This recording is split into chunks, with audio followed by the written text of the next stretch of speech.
Before COVID restrictions hit, the Melbourne Chargers were gearing up for a big 2020. From weekly training and games that saw teammates play and socialise, the team were getting ready to head to Ottawa in Canada later this year and compete in the Bingham Cup, the World Championship of Gay and Inclusive Rugby, which they won in 2016.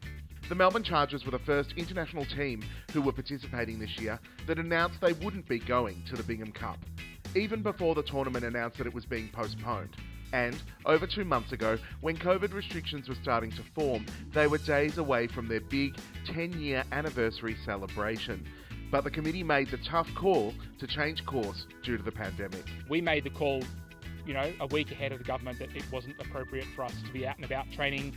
We cancelled our 10-year anniversary event the day before it was scheduled to happen, and that was a party people have been looking forward to for a year, and it was celebrating a really significant milestone for our club. I've spent my life physically distancing from sport, but here I am tonight watching the Melbourne Chargers train in the beautiful summer Melbourne weather.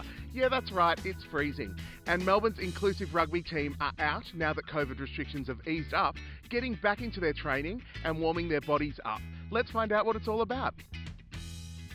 While guidelines have eased up further for outdoor sports this week, I'm going to break down how the Chargers were training on Monday night. The club are divided into separate teams of 10, and they're in these teams for every training activity, even socialising. They occupy the same space on the field for every training, and everyone is keeping a distance of 1.5 metres. The only contact they have in this contact sport is with the ball or the ground. Plus, every team member's temperature is taken, and they have a hand washing station which they use before, during and after training to maintain hygiene. We had to maintain, and we're still maintaining, really good records of who's been at each training session.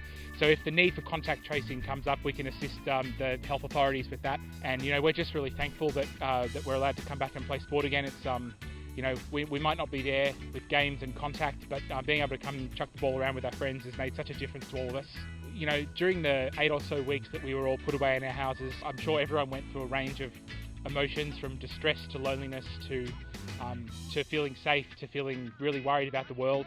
We worked really hard during the time we were locked down to support our friends and keep connected with each other. But it's not quite the same thing as being able to see people in person and check up on people, when they're in front of you. And, today's just a really nice day to be able to come down on a Monday night in the freezing cold, in the rain, nipples as hard as glass, and just throw the rugby ball around. The Chargers are about more than just a game, keeping their sporting community engaged while in lockdown and physically distancing. And it's that kind of support that's been very necessary for many on the team during the past couple of months. The economic part of this crisis has really hit a lot of our people quite hard. A really big proportion of our players work in the hospitality industry.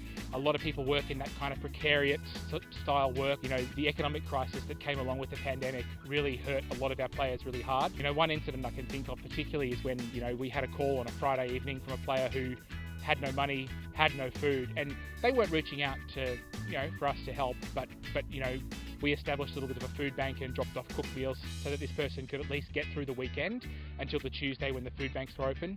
And looking out for your mates in those little ways is really, really important. And of course we do that stuff for each other because we love our friends. Anyone who's come down to the club before knows we're more than just a sporting team, but it's really, really nice to be able to be so supportive to each other when really hard times hit.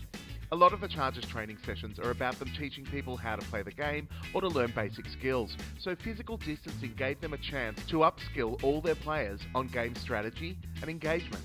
And even though the winter weather's come and they can't have contact yet, they're still loving getting out there, hitting the dirt and training together. But nothing beats being back in the muddy fields. Yeah, it's very cold, but it's nice to actually be able to see people again, even if I can't embrace them. It's great, really great, really missed it, and despite the very wintry Melbourne weather, it is actually just great to see familiar faces, get out there and get some exercise again.